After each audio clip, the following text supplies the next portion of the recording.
This is the Horse Radio Network.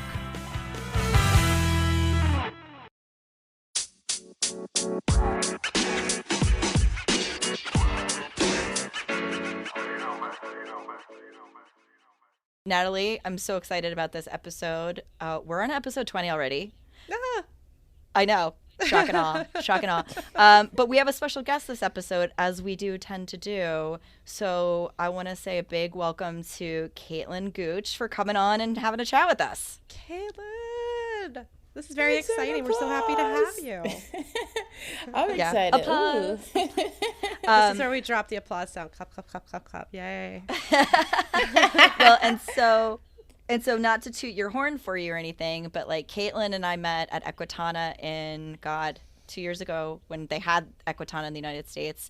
I'd followed you beforehand on your Black Cowgirl Instagram and following what you're doing with Saddle Up and Read. So I'm just loving what you're doing, and I'm so excited that you actually decided to come talk to us.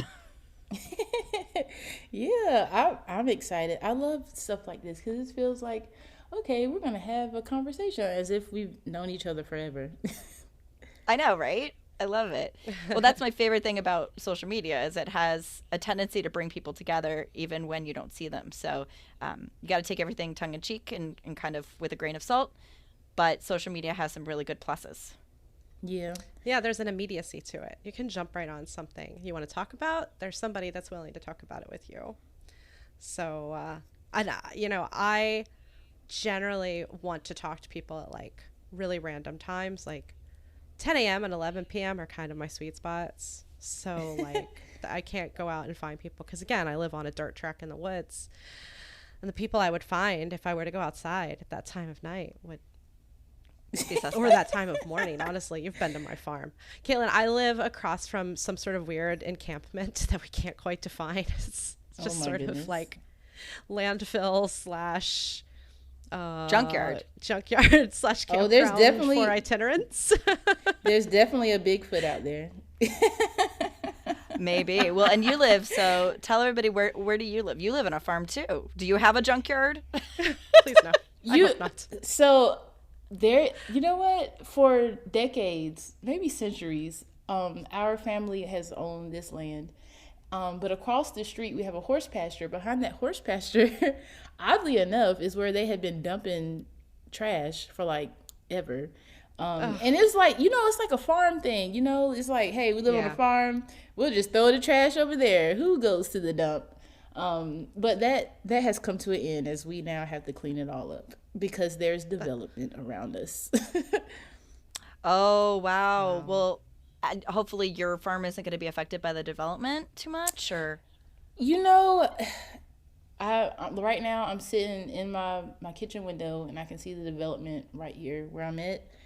If anything, it's just going to bring us a bunch of business, and that's how I have to look at it. And that's how I choose to look at it now, because it is right beside us. But, these people, I'm hoping that they are made aware that they live beside a farm, especially a farm that will soon have sheep, and sheep make noises.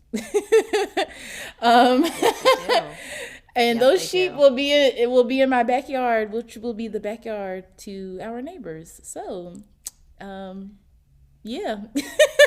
So hopefully they know what they're getting into. Yeah, hopefully they know. I know for a fact that if development went in next to me, which is a solid possibility, then the next 5 years, 200 houses will go onto the pasture next to me. I know me, and I know my spiteful nature, and I would acquire so many noisy, smelly animals. I wouldn't be able to stop myself. I don't want them. I'm going to get a donkey in that situation. I would get 3 donkeys. One for every day of the week, 2 on Sundays. Yeah. But the funny and I don't thing even is, have noisy animals on purpose for myself. I don't want noise. But if I had neighbors move out to the countryside that were going to live on 0 lot line, with an HOA, welcome. And I've really thought about it. I mean, I already have my pig is in my backyard, and people think oh, pigs stink. Well, he doesn't stink. He's the cleanest animal over here. If anything, my dogs stink.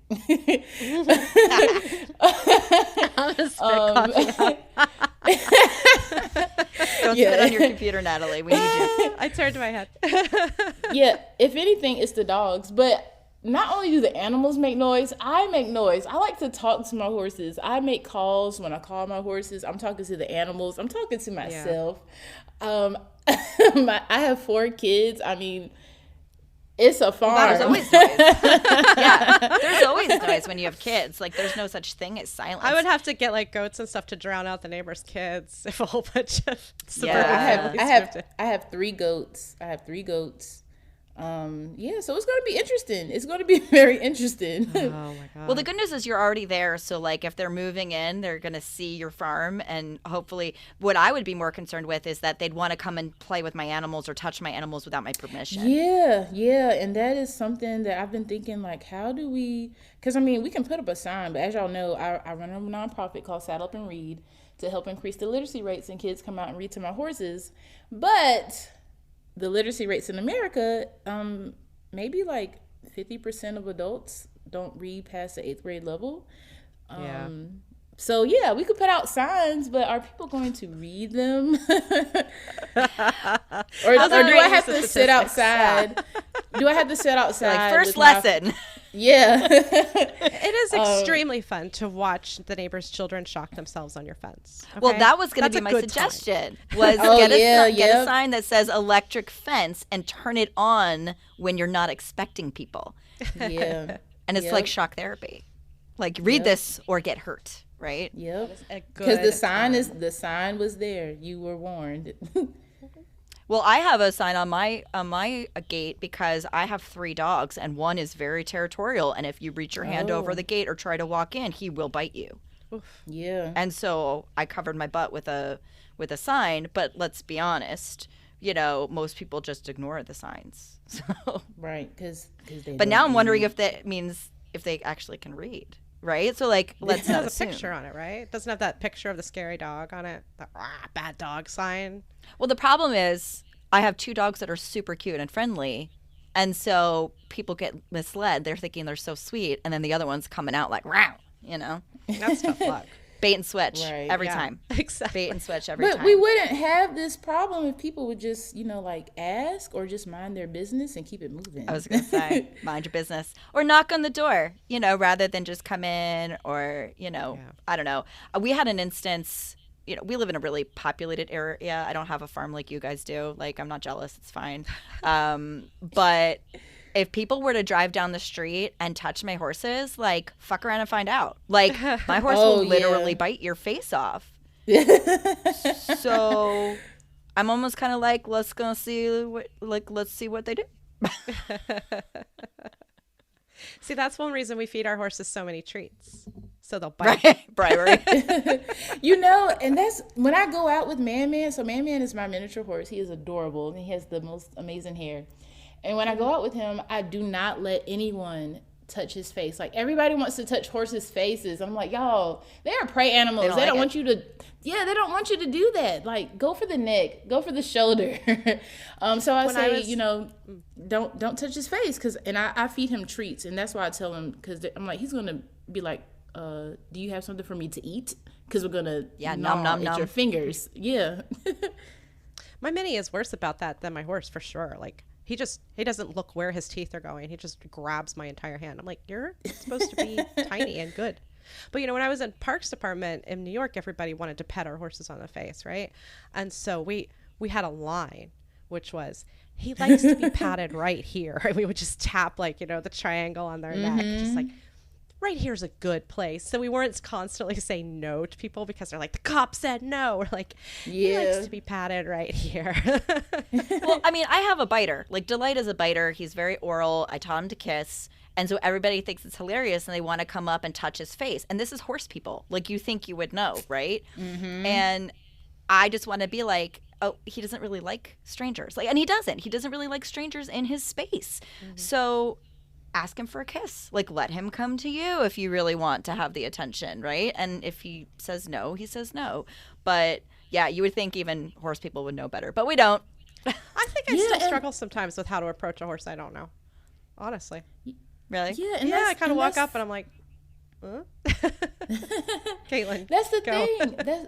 That's the thing and with that, I'm just like, all right, let's teach kids about consent and boundaries. Because if man does anything and I'm like, oh no, that's not his normal behavior, we are stopping all things. We are not pushing through this. We are going to put a pause on it. I have a sign that says, hey, we're taking a mini break and we're going to take a break. No, you cannot pet him. No, you cannot approach him, because he has told me he doesn't want to be petted or approached. That's great that you're his advocate. Mm-hmm. I have a reactive dog, so I have to be when I take him to the vet. He's fine because I've got him. But no, we are not saying hello to people. Thank you. Yeah. Mm-hmm. And we've had a lot of comments about that. So, I mean, in a good way. Oh, he's overstimulated, guys. Let's step back. And, I think more little kids are hearing that kind of phraseology, like in their kindergarten class even, where it's like, we're overstimulated. Let's calm down. So you can kind of use it when you're talking about animals, too. But those parents don't get it. I was overstimulated yesterday. Parents really? They really are. What happened? Yeah. So I lost my truck keys, and I really needed them to go and pick up. Wait, when does this air? Because I don't want to. Tomorrow, actually. Oh. Well, y'all have to wait to go to know what I had to go pick up. Surprise pickup. Yeah, surprise pickup. We'll have to. Yeah. Yeah, exactly. Don't say anybody yet, because this is going to air tomorrow. Yeah, so I'm running around looking through the house because we're like, hey, can you meet me in 15 minutes? And I'm like, sure. Okay, where are the keys? So I didn't find the keys, and then I had to find somebody else to come pick it up. And then I got back here, and then I'm just like, okay, where are the keys? Like, for real. And I could not find them. And so, like, it made me so overstimulated. And then I thought, okay, I'm off work today. My mom and my sister, my parents have my kids. Like, let me just do something for me. So I go to the store and I get some cupcakes. Like, cupcakes make everything better. Why? I like this story, Natalie. Nope. The story changes. Why do these cupcakes have a different texture than normal? And that texture difference just set me off. What were they, like gluten-free garbage? Like, no, I mean, I always get these cupcakes. So I'm like, who was the baker today? Like, why did y'all mess up my cupcakes? I need to talk to someone, okay? Oh my God. She's marching in. She's demanding the manager. Exactly. So that just ruined it for me. And then I was trying to find a bottle opener, and no store around here had a bottle opener. And I was just like, what is happening today? So I went and I bought, y'all, I don't eat meat. I went and I got some chicken wings, some fries, and a vegetable calzone. And I brought it all back home, and I fell asleep. Comfort food right there. I didn't we even can't get to throw temper enjoy it. tantrums as adults, can we? We have to have a nap. Exactly. Exactly. And that's why I was looking desperately for the bottle opener, trying to open an Angry Orchard. Oh. I like that for you so much. So I ended up using the corner of my sink to open it. Yeah. Where there's a will, there's a way. Horse girls get it done. Exactly. I've never mastered that. Like, I've never mastered the opening a beer bottle or anything with like a railing, or like if I did it with my teeth, I'd definitely lose teeth. Like, please do not try that. No, I'm too vain to try that. I'm trying to think. I feel like at some point in my life there was some bizarre way my husband used to open a bottle in a hotel room, but I can't remember. And with his eye socket, have you ever seen the frat guys do that on like TV? What? So people are so. They'll like close their eyes and they'll like put it in their eye socket. Men are stupid. I'm leaving. We're not talking about this ever again. Yeah, because I've never heard that. This recording is over. I just want everyone listening to know that I'm crocheting and I'm looking at my horses out of the window. So that's the life. That is. Yeah, I'm a little jealous of that. I'll be honest. I'll be honest. There's a lot of rough times, like losing your keys when you need to go pick up things, but at least I can. Yeah, because how far away do you live from town? Y'all, I am town at this point. I live right off. I mean, the town's moving into you. Yeah, town's moving here. We have a Publix around the corner, like where we used to trail ride. We used to trail ride here for years. We don't even have our annual trail ride. So a little background. I grew up with horses. Where I live now is my childhood home. We've always been here. So I live on the farm now. And we always did trail rides. And our trail rides started in the late 70s. And every weekend, it was basically like a family reunion. We would get together with a different saddle club. And all of these are like predominantly black.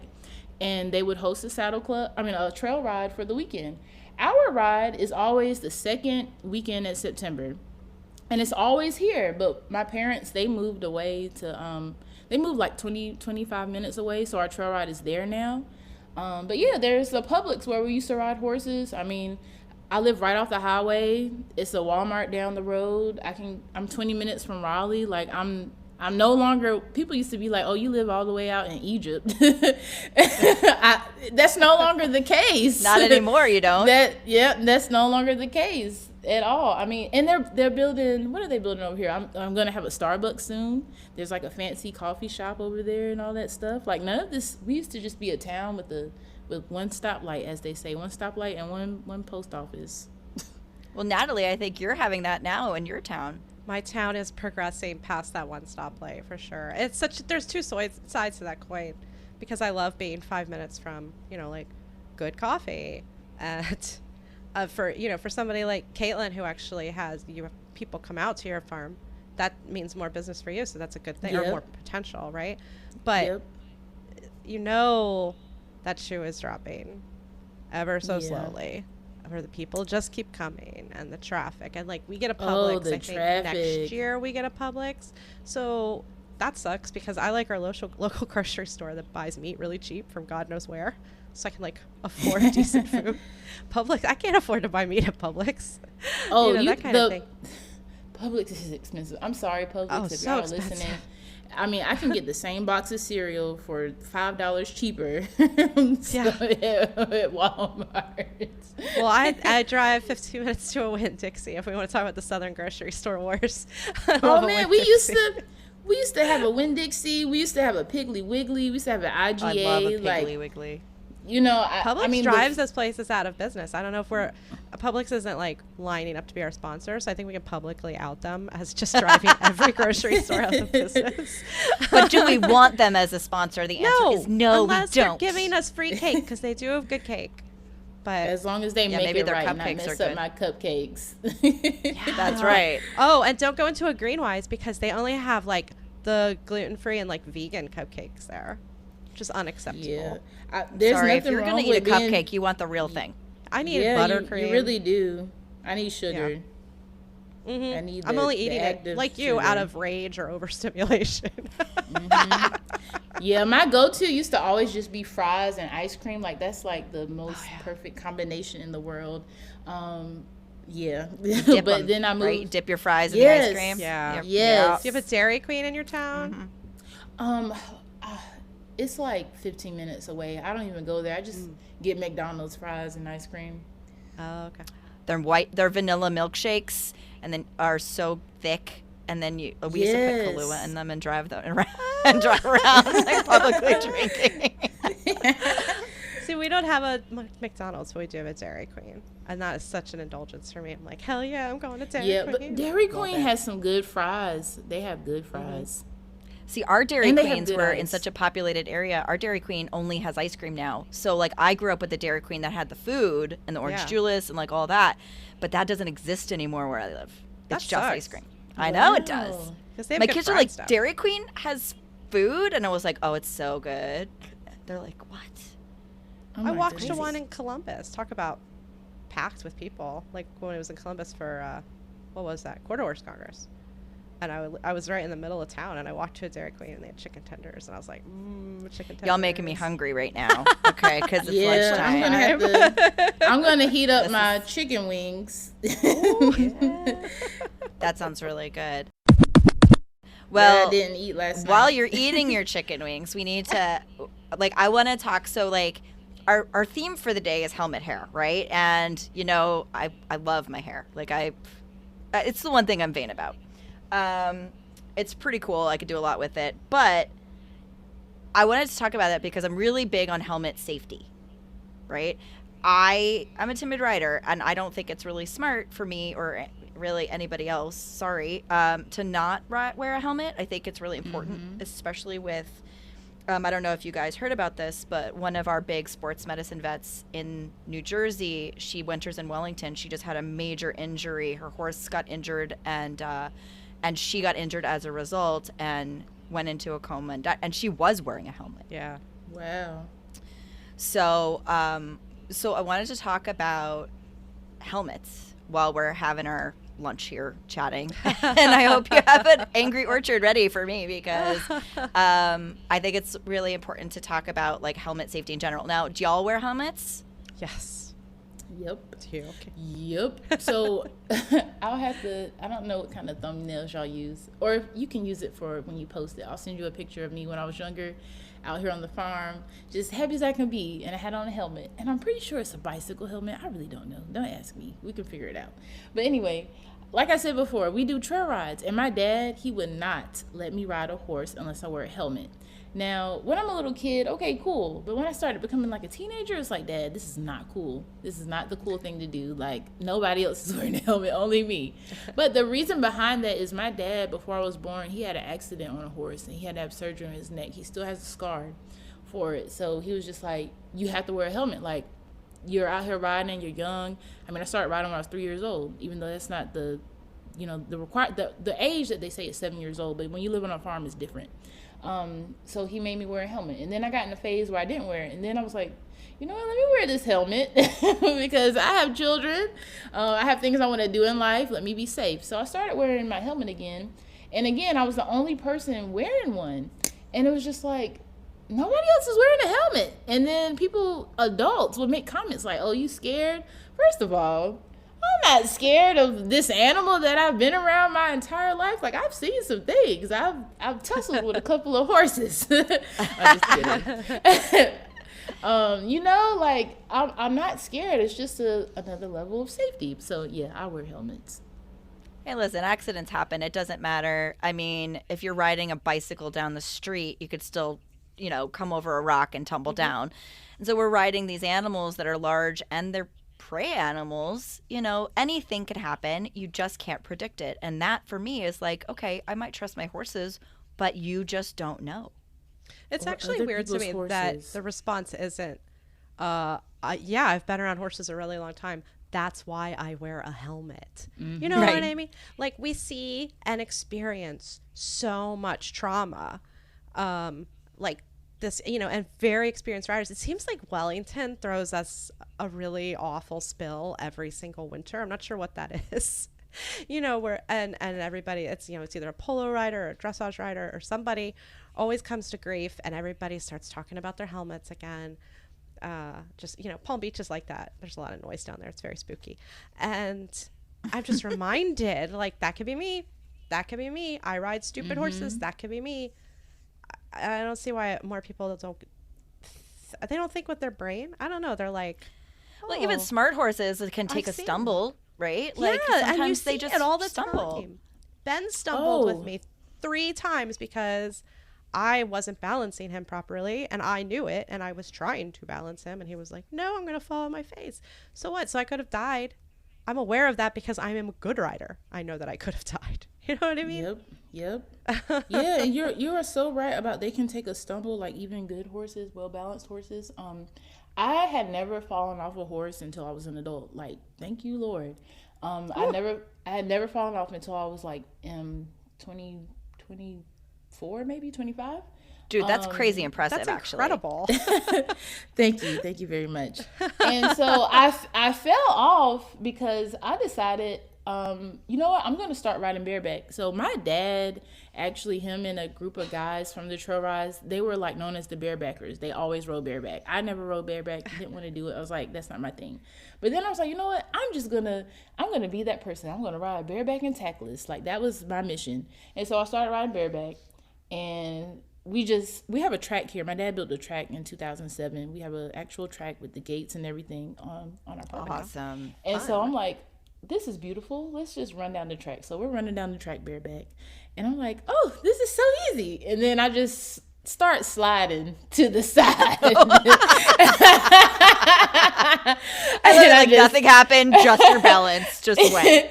Yeah, and it just went. I just, ooh, okay, cool beans. And then I fell off. And then the second time I fell off, I was riding my Mustang. I had a Mustang named Fat Boy. And Fat Boy is, when you think about Mustang, he is all Mustang. And we were out riding in the woods, again, bareback and tackless, but I didn't ride bareback this time. I just did no bridle. And so we're out riding in the woods, and I had on a helmet. She's so brave. Right? He just takes off running, and he jumps over a fallen tree. And I fell, and I hit the tree, and my head hit the tree, and I was like, oh my gosh. Like, I got up and I started laughing because I had literally just started back wearing a helmet. Like, I was lucky. Yeah, I had literally just started wearing a helmet again. You were like a girl in like a TV show. They're like, my pony's running away with me. He's jumped a log. I've hit my head. So that's all I could do. Like, I laughed, and I have the picture too. I took a picture because I was like, I literally just started wearing a helmet again. Like, had I not, because my head hit that log. I mean, it was a big tree, and he jumped over it like it was nothing. I mean, I've jumped over some trees before, but that was like, wow. So yeah, I'm gonna wear that helmet, and I'm gonna make sure it fits. And as you said, we're talking about helmet fit. My hair. So I have locks now. I've had them for 7 years. Prior to this, when I started wearing my helmet, I had an afro. And I didn't really think about like, oh, my afro being stuffed into the helmet is actually making my helmet not fit properly. So the idea behind this is that if you stuff your hair into your helmet, that's the equivalent of leaving a child with a really puffy coat on and putting them in the car seat. Because, you know, on impact, the coat will flatten, and there's all that extra room. So if you think about it, on impact, my hair is going to flatten, and it's going to be all this extra room for the helmet. But there's no research that says anything about that. There's no research for that. There's no research on different hair types, because when they do, from the manufacturers that I have asked and the researchers, because there's been a couple of studies, I've reached out to some people. When they do these tests on the helmets, they just use the bald, you know, general sized head. Like a mannequin. A mannequin, a little dummy. It's bald. It has no hair on it. So there's actually no research that has mannequins with hair. So I'm like, okay, my helmet doesn't fit properly. Whatever helmet I have, I don't even know where I got that first one from as an adult. Yeah, like how safe is it if it doesn't fit? Yeah, how safe is it? So I had to chuck that one away. And plus I had a fall. So after a fall, you always replace your helmet. And so then I got another helmet, which I will not name this brand because they never post non-white people. Like everybody on their freaking Instagram. And I follow them just for the purposes of just in case they might reach out one day. But I might unfollow them. But I follow them and they only post white people. And I'm just like, you know what? Your helmet is literally one of like 3 helmets that fit ethnic hair. And a lot of black people are buying your helmets and you don't even post us. Okay, whatever. But I had to wear their helmet for them. Yeah. Yeah, and I had to wear their helmet, and I'm sitting here wearing their helmet, and I'm just feeling like, oh, I hate wearing this helmet, and they don't post black people. But then I found another helmet. A helmet company manufacturer reached out to me, and I love their helmet, and I won't be naming them either because I need a contract before I drop names. But I love their helmet. It's very adjustable.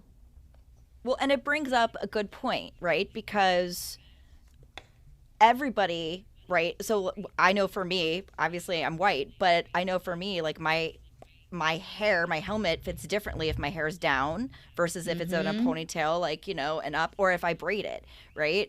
And so one of the things I wonder is, am I supposed to just wear my hair the same way every day?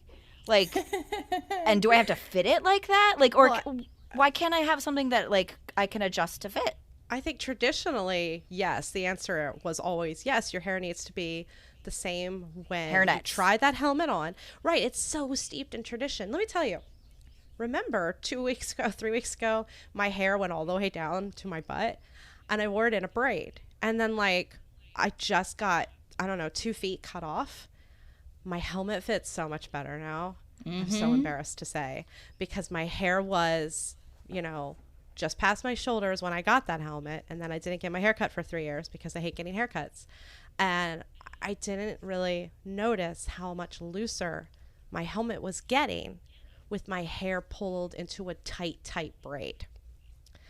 And now that I'm riding with it in a very loose ponytail, because it's too short to braid tightly, the helmet fits like really properly. It's not sliding down my forehead anymore. I'm like, oh, that's my mistake. So for me to purchase a $200 helmet, I need to commit to a hairstyle that I will wear for the longevity of that helmet. But like, that's the most ridiculous thing, right? Because like, as women, right, I don't, certainly I don't maybe change my hair every day, but like, there's so many women out there who use their hair as like part of their personality and a way to like, you know, dress up or show some of their culture or their personality or whatever. And like, to not be able to change their hair because they can't wear a helmet seems kind of like, well, something's gonna give. It's right? way out like, of touch, right? Like that's way out of just touch. Not because sometimes changing your hair is the most like accessible and affordable way to express yourself. Yeah, but no offense, if I'm paying for extensions, I'm gonna keep my extensions in, and like the helmet's gonna work around that. Sure, I don't know what extensions are, but I support it. What extensions are. No, Not Natalie. really. I know Natalie the didn't get a word. haircut for like 4 years. Okay, I know there's a word, extensions, and there are jokes about it sometimes on like Schitt's Creek, but I don't actually know what they are. Oh my God, Natalie. I need to rewatch it. So back to what Natalie said. Nobody has permission to use what she just said as a solution to this helmet issue, because cutting your hair off so your helmet can fit. No, we're not doing that. Not an option. No, that's not appropriate.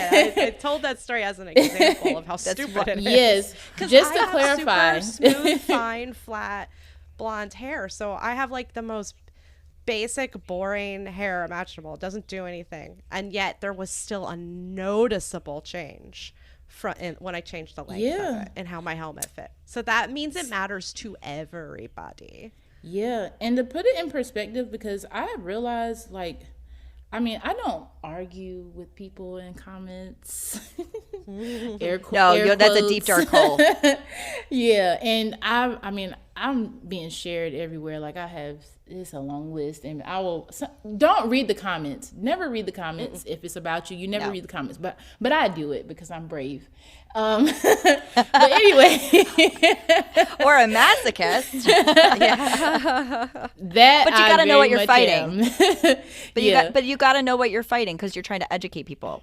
Yeah. So in the comments, I have tried and I've educated a few, but with the whole hair thing. So I went from afro and I was like, you know what? Let me lock up my hair. So I have my locks. Locks go through different phases. When you first start locks, they are flat. They are tiny. You know, like I can put a helmet on, no problem. But then they start to bud, and that means they're just getting thicker. They're forming. Like it's a whole process, and they bud and they bud and they bud. And my locks, they were smaller. They were like the size of like a straw, and now they're like the size of like 4 straws, bundled up. And they're thicker now. So I literally would take my helmet and I'm like, look, we need a style that's going to fit with this helmet, because when I put my locks in a style, I'm not changing it. I don't want to do my hair. I have 4 daughters. I got to do their hair. And I have a bunch of horses who need their hair done. That's a whole lot of hair doing. We always go last. Yeah. Yes. So I would take it and I'm like, dang, like we're sitting here going through all these styles. Nothing's working. And I'm like, if they just do something here, then I could, it would be easier. But for people to keep suggesting, like, just cut your hair off. We're not trying to make a fashion statement. No, I'm just trying to have my hair that I actually like. And you've been growing it for years. Yes, I'm not just going to cut it off. Like, this is a process. And so I used to teach horseback riding. Would do that? Exactly. I used to teach horseback riding lessons. You're fine. And people have said, well, men in the Navy shave their beards. That has nothing to do with me. I'm not in the Navy and I'm not a man. I'm a woman riding horses. But I used to And for teach fun, horseback right? riding. Yeah, for fun. It's supposed to be teach- fun. So what, do you have to change your whole body to fit some kind of expectation? Exactly. And I was teaching horseback riding lessons, and naturally, most of my clients were little black girls. And what do little black girls, what are our go-to hairstyles? It's Afro puffs. It's braids with beads. I mean, and we just so cute. I'm rough and tough with my Afro puffs. That used to be the thing when I was younger. But I hated Afro puffs when I was younger. I don't know why, but I love them now. But anyway, kids, these little girls would come out, and it's just like, we can't even do the lesson because your hair is so thick. There's no way. That's like me trying to stuff a pillow inside of the sleeve of my coat. It's not gonna work. And so I would never forget this. Me and this one mom, we changed her daughter's hairstyle like right before the lesson, and it still didn't work out. So it's like, these kids have to go through these extra measures, or even some people that have shared stories with me, because I had started a hashtag saddle up helmet on, and they would share stories with how they just commit to one hairstyle, because they either commit to one hairstyle or they buy multiple helmets, but most times it's just committing to one hairstyle. And having to buy multiple helmets just to fit different hairstyles, it's just Who can afford that? Yes, because helmets are not like $20. They're not like $50. They're like $200 plus. And then if you fall, you got to replace it. Well, you need to replace it. Does everybody do that? No. So And the point is, we want people to wear helmets. Yeah, like we want the kids to wear that. But if it's difficult for them to do it and they have to change the way they look to make it fit, like, you're not going to end up having a helmet user. Exactly. And that's what's deterring people from wearing it. So it's not like people don't want to be saved. They're just like, okay, I have to go through this hassle and I have to take a series of extra steps just to find the perfect helmet. And then and I'm assuming that it's a lot just because of the stories that I have received. I never went anywhere to get a helmet fitted. I just talked with the helmet manufacturer that I worked with this last time, and they were telling me how to fit it based on what they saw. But anyway, when they're going to these stores, no one knows how to fit helmets to ethnic hair. They don't know what to do. They don't know what to do. Now, this helmet manufacturer I've been talking with, they have a whole nonprofit that works directly with kids who are diverse. I mean, they don't just work with one demographic. They are working with all hair types, races, all of that. They are working with different kids. So people are going to these places and they're like, okay, we sell helmets. We want people to be safe. I'm sorry, I can't help you. I really don't know how to fit this with your head type. Or it could be head shape. People just I got a real tiny head. Yeah, I've got a very tiny head, and I've had real problems finding helmets that fit because I've got big hair and a little head, and there's certain brands that I have to wear because the others are just, they don't fit the shape of my head. Yeah, and you see how that's a problem for you as well. When that article posted from the New York Times where I was quoted about my advocacy for helmets, people were like, well, black people need special helmets. And I'm like, first of all, this is a conversation that is bigger than that. Everybody. Yes. This is literally everybody. This would benefit everybody. And then I would bring up, this will also benefit disabled people. Disabled people have different shaped heads sometimes, or the way that they can put the helmet on without assistance. Like, if you just think about having to snap that together, like, that's not something that everybody can just do.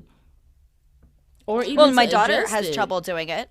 I have a daughter with special needs. She has cerebral palsy, and she can't use her right hand. So every time she rides, she has to ask someone for help, and that is unfortunate. And it's not helping her confidence. I'll tell you that right now. Yeah. See, I can totally imagine that, because it's like, wow, I'm about to ride this horse, and I need somebody to help me with this task as simple as putting my helmet on. Like, I can see how that would. I could see how that would take a jab at someone's confidence. Yeah, and it's like, it's already a lot because she's imbalanced, right? So, like, we want her to have a good experience, but for her at 14 years old, who's very capable, to come to her mom and for a very simple thing, and it's something that's, in our opinion, necessary, right? When you ride, that's the rule. If you're going to get on a horse, you're putting a helmet on. I agree, and I think it's awesome that it's coming up because of the lack of diversity. But yeah, it is head shape, it's hair type, and then we have people with disabilities. It's not just one people's problem. It's something that everyone should be worried about.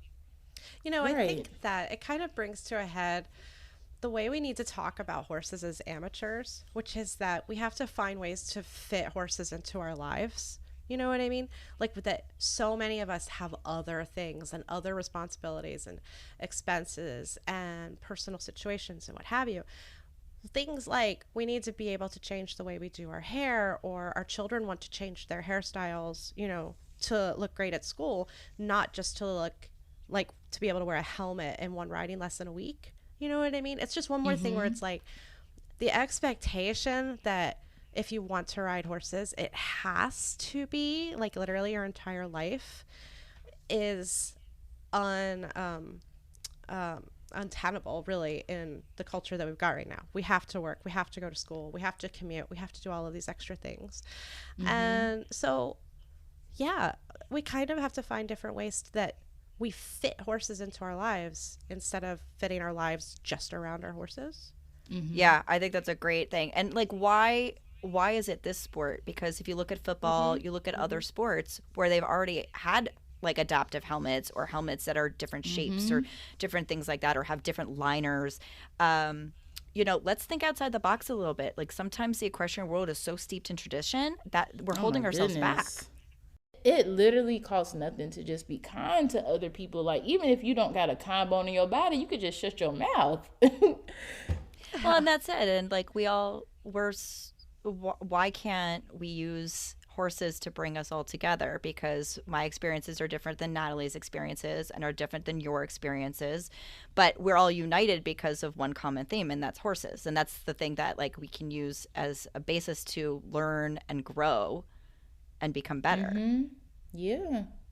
And I think that's something that our listeners have been really good about. We have conversations and Facebook group and stuff like that. Is like we all come from these vastly different backgrounds, and we're all kind of in the same place right now, which is like life is really hard, and I'm just trying to keep up with my horse at this point. Like we're not a group of like pros and stuff like that, but we're all united in this one sort of thing, which is that we're not giving up what we're passionate about. We're fitting it in. Oh yeah, and there's people that live in cities and people that live in in the mountains of Appalachia, and there's people like they're all different places. And it's funny, we actually put a poll out to them about like how they wear their hair in a helmet, because I just wanted to get an idea of our listeners and like how many different hairstyles or things they do. And there was like over 60 responses and then 20 comments about details of like what they have to do to make their helmet fit. And that, I just found that really interesting because they're all different disciplines, all different ages, all different hair types. And the common ground was like, we have to make our hair fit the helmet, not the other way around. Yep. That happens every time we have a conversation like that in that group, where everybody's responses are really different, and there's one thread that just jumps out at you. Like when we did the top 5 things to do with horses, the one thing that jumped out was nobody's goals were show oriented, or nobody's bucket list dreams were show oriented. They're everyday goals for some reason tend to be. Let me. So y'all, you got to comment about that. I do a lot, and I don't think people even can grasp the concept of I am one person with this list of things. So I just so happen to be the president of the 4-H Horse Council in Wake County. And oh my God, how do you have time for all this? and so hustler. If you're in Wake County and you have a horse farm and you are open to all people, we would love to have you. But anyway, we are changing up, because for centuries, 4-H is old as dirt. For centuries, the horse council has been focused on showing, and they have this big fundraiser at the JB Hunt Horse Complex. It's on the State Fairgrounds in Raleigh, North Carolina, and that's like the main thing. And so I came in and I was like, all right, we're doing away with the horse show and we're focusing on horse welfare and education.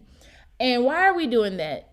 You ask? Because kids who are interested in 4-H, it's specifically the horse clubs, not all of them have horses. Not all of them have the opportunity to take lessons.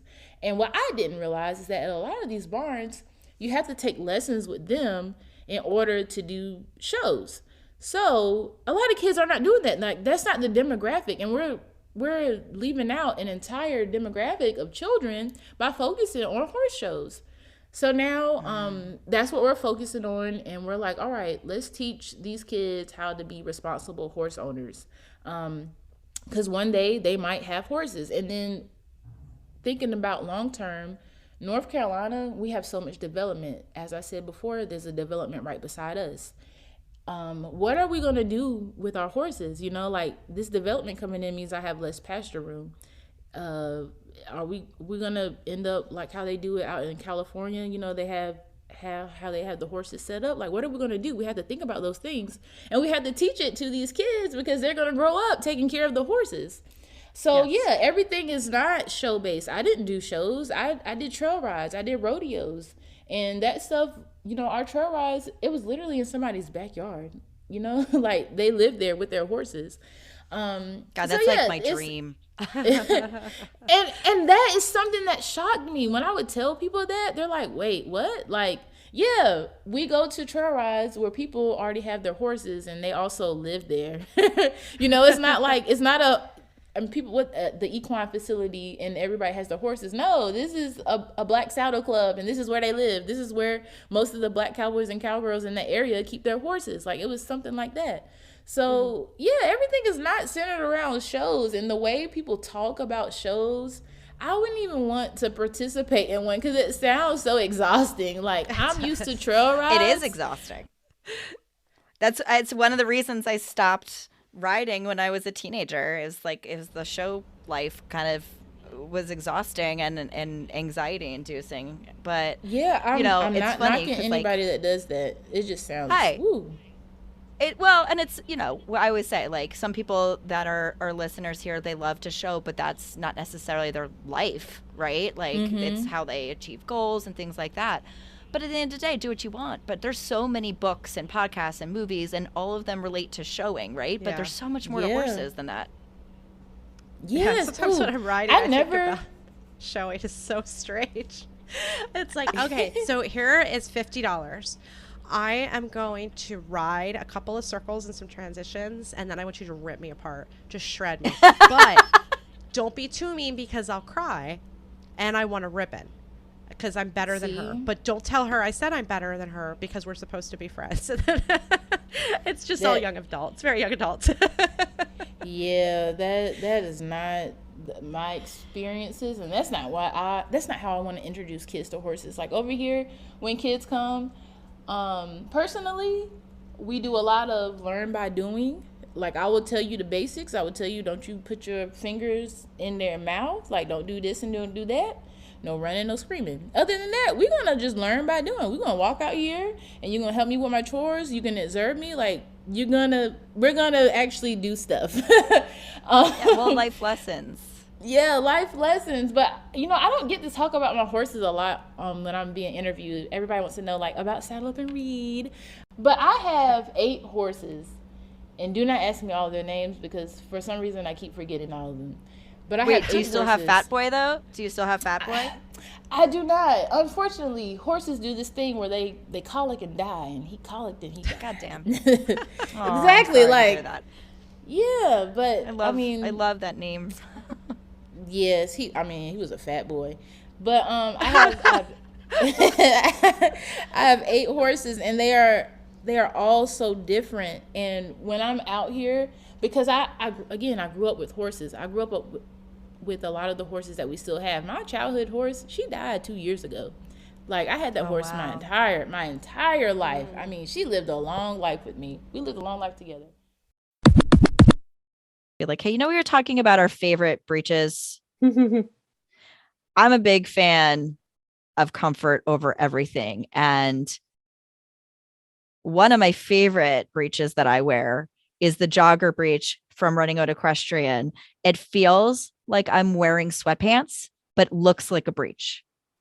that's ideal because I know you love wearing sweatpants. You talk about them all the time.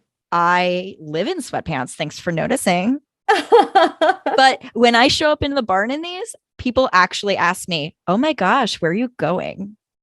I kid you not. I kid you not. And then it makes me feel like a dirtbag that doesn't get dressed up very often. But they're super comfortable. And actually, the shirts that go with it, you can mix and match colors. The color blocking is super effective at hiding a little bit of my extra curves and making it an interesting look that's very different from anything else that's out in the horse world. That's really nice because you know how so many things in the horse world seem to be made for size zeros, where it's like, congratulations on your very stretchy, tight shirt. But me as a normal human woman person, it's not the look I'm going for. No. And the nice thing is these are Redingote as Equestrian is a small women-owned business, and they both ride horses. And Connie's a trainer, so she has to be comfortable all day long. Right. And while they're very attractive women, they know women's bodies, and so they build clothing for them. That's what really comes down to, I think. When you get like a small business, the designer is able to really serve their customer and they know their customer base. Whereas some of these, big conglomerates, they're just, oh, horse people wear stretchy pants on it. You know what I mean? And so they just make for the same models that they're making all of their other clothes for. It doesn't do us any good. So I super love that it's, people who know what it's like to be a horse person, trying to get that support, still feel kind of pretty, a little pretty anyway, right? Yeah. And be able to work on the ground and in the saddle without being constricted. Yeah, absolutely. And the cool thing too is because they have this mix and match idea that you can wear their tops and breeches underneath their outerwear, and you can color coordinate. If you really love the matchy-matchy. What is more important than matchy-matchy in the horse world? That's all anybody wants to do. I know, even I so do it, and I don't do any trends at all. And I'm like, my socks match my shirt today. It's a flex. It's a flex. We'll have to go check it out at redingoteequestrian.com. See what you think. All right. To end it, Natalie and I usually end the episode with a adulting win of the week. So like a good thing that happened to us this week that we want to kind of like shout out and celebrate. Yeah, so I have had dreams of like having all of these animals. Like, you're a little girl and you're like, I'm going to be a veterinarian when I grow up, and I'm going to have all the animals and I'm going to rescue the world. Blah, blah, blah. That did not happen when I was younger. Like, I wish I could tell y'all the time of my first dog. So recently the animals have been coming in. It's like these animals are like, hey, I want to go live with Caitlin Gooch because she takes such good care of those animals. She treats them like they're her babies. And they decide they want to come live with me. That's how I ended up with Rainbow. And so somebody approached me and they said, hey, do you want a pig? I already have a pig. Last week, somebody approaches me and says, hey, I have a pig. I don't know what to do with it. Do you want it? And I'm just looking like, sure, yes, okay. I'll take the pig. Because I just, something in me felt like a bunch of animals were just going to start popping up. So then I take the pig.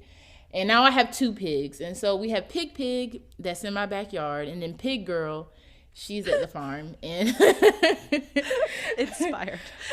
So yeah, I love your naming process. You got Man, the miniature horse. Yes. So I have a pig and there are more animals coming. I'm going to have sheep soon. Yeah, so I'm just like, at this point, whatever animals are coming, y'all better come on. Y'all better come on. The gates are open. Yeah, come on while the gates are open. You're going to have a sanctuary before you know it. Exactly. I'm like, dang, do I have to open another nonprofit for this part? Mm-hmm. Oh, God, in all your free time. Exactly. But I'm just very thankful to have these animals and to be learning more. So yeah, it's a lot of great things going on. I know I was just recently quoted in the New York Times about the helmet advocacy. See, I told you, I'm not trying to brag, y'all. It's just a lot of stuff. How could I forget this? How could I forget that NBC did a mini documentary on me? And What? we Oh, shit. Yeah. They did a mini documentary on me. And it was basically to introduce the legacy of Black cowboys and cowgirls. But they told it through my story because I am the author of the Black Equestrian coloring book, which talks about different Black equestrians in history. So I thought that was so cool. The video is so well put together. Like, it's just, oh my gosh. I mean, I cried. I have a YouTube channel, The Black Cowgirl, and I did a reaction video. I've never done a reaction video. And I knew I was going to cry, but I started crying 43 seconds into the video. It's so amazing that, like, it finally feels like everything you're doing is making a difference. Like, it's incredible, actually. Like, it's incredible how amazing it is that you're being this voice and you're able to educate so many people. Thank you. And see, I forget stuff sometimes because I'm like, y'all, it's literally so much. But I'm thankful, and I just remember the times that I was working a job that paid $7.25 an hour, and I was buying books for kids. I was getting kids out here. I was giving free horseback riding lessons. Like, I just remember those days, and it's like, okay, those moments made all of this worth it. And I used to live in Virginia, and I was pregnant because I had 2 babies back to back during the start of the pandemic. And I drove from Virginia to North Carolina. That's a 6-hour round trip just so I could continue to do Saddle Up and Read. And I did that up until those babies were born. So this is not a hobby. It is not something that I'm doing to like get clout or to get recognition. This is something that I have been extremely passionate about, and I've been doing it since 2015. It just so happens that now people are starting to see it. Black kids have lower literacy rates just across the board, and I don't want that to be something that continues on, because we know historically in the United States at one point Black people were not allowed to read and write. It was against the law. Like, they literally made it a law. So I'm like, okay, that has something to do with how the literacy rates look now, the literacy gap.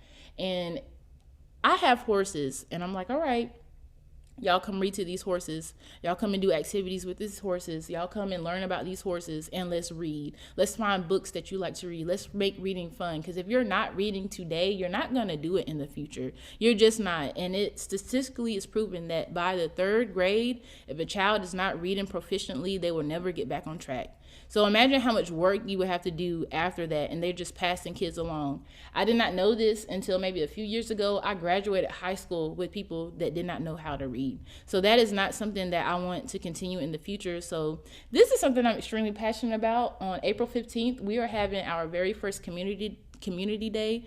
People can come out and bring the kids, come out and let your inner child be happy. Come meet our horses, come see the operation. And we're opening up a bookstore on the farm, and kids who participate in our programs throughout the year, they will get Saddle Up and Read books. And with those books, they'll be able to come back to the bookstore and get anything they want. And we won't just have books in there, because you can get books any day.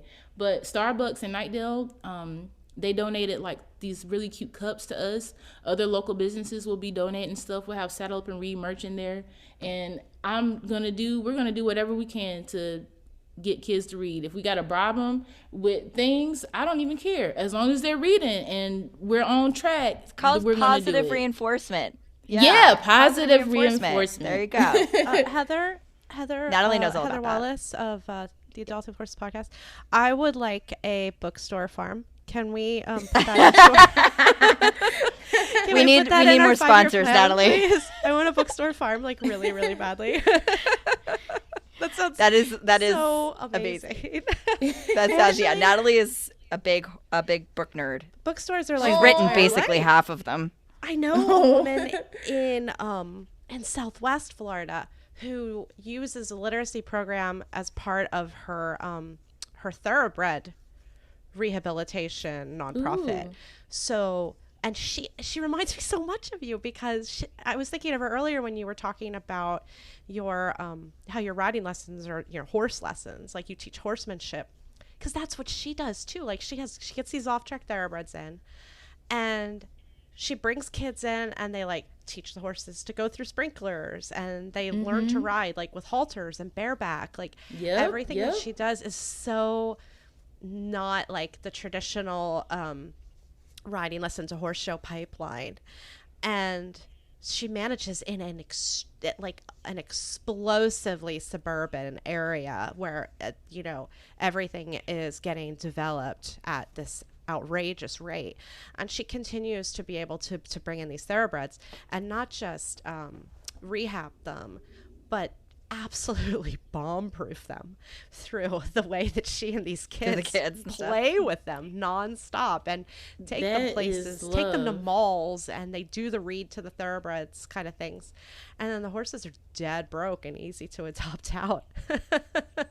So if you ever want like an extra element, you know, like you don't do enough, which I feel like maybe you're concerned that you're not busy enough. I feel like adding thoroughbreds to the mix is definitely for you. Look, why are you giving? Okay, this is two enablers. No, hold on, because Natalie does too much, just like you, Caitlin, do so much. So like maybe you shouldn't be egging each other on at all. Like you shouldn't be allowed to speak, most likely. Right. So maybe I regret introducing you on this. We gotta hang out, Kayla. We could have so many ideas. Yeah. I'm really excited. I'm on Instagram and Twitter, the Black Cowgirl. Saddle Up and Read is on Instagram and Facebook, Saddle Up and Read, and our website, saddleupandread.org. We would love to have people join on as a monthly supporter. It would just help us out even more. Going back to helmets, I have a meeting coming up with this helmet manufacturer, and if anybody is interested in sponsoring a helmet for our kids, because I will be having I'm hoping to have all of the spots sponsored for the kids that cannot afford it. But I will be having a summer camp, and it's long awaited, and it'll be all horse things, and we'll be doing that for a week long. I'm not sure how many I'm going to do at this time, but if anybody would like to sponsor a helmet, because we do need different size helmets, because I just don't know what I'm going to be getting into, and I will be talking with those parents and caretakers like, hey, because of safety, we might have to find one hairstyle. And like we said with hairstyles, it's like, dang, you know, like you got to hone in on one hairstyle. I mean, people change up their hairstyles, especially with kids. They like to change up their hairstyles all the time. Every day. Every day is different. And they got to keep up with their friends. Exactly. So we will have to have that conversation. But those are the things that are happening over here. So many amazing things. And I've been blessed to have horses. Like right now I'm talking to y'all, but I'm looking out the window and my horse is walking by. And that has been my view for my entire life. So for me to be able to share that, I get to share this with kids because I grew up with horses. Like I grew up with them. So yeah, that's my story. That's a piece of my story. Well, I love that. And you're going to please have to give us the link so that people can know where to go to donate for a helmet. And for, obviously, we'll put in your social media tags and everything like that so people can go give you a follow and support you that way as well.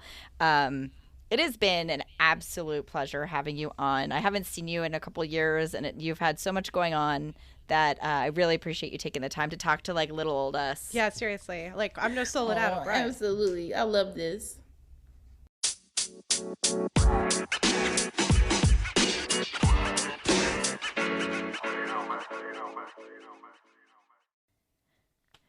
Thank you for being a little weird with us, Horse Girl. If you like what you hear, make sure to subscribe to our podcast on your player of choice. Follow us on Instagram at Adulting with Horses Podcast, or even better, join our Adulting with Horses Clubhouse on Facebook, where you can become part of the show. Also, it's a great place to meet other horse crazy women.